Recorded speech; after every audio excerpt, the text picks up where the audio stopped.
Ang switch ay isang electrical components na ginagamit sa pag-on and off ng kuryente. Karaniwan ang switch ng ilaw ay single-pole switch.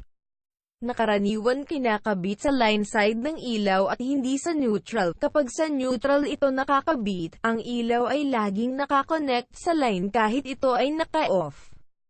Ngayon pag-usapan natin ang three-way na switch.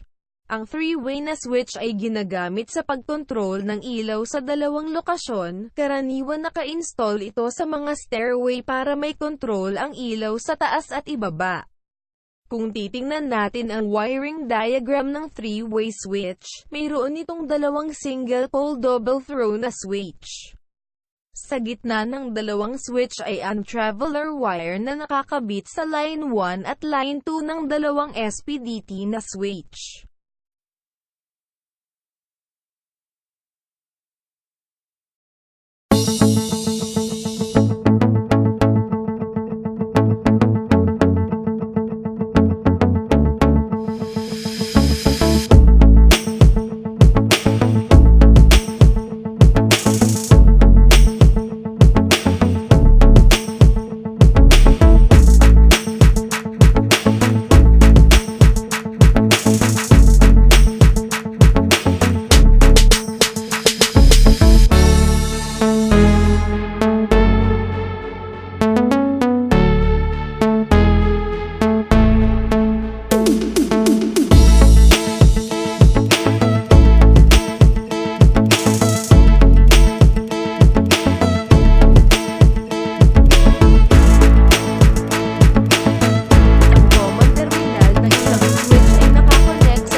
Salamat sa panonood at sana may natutunan kayo.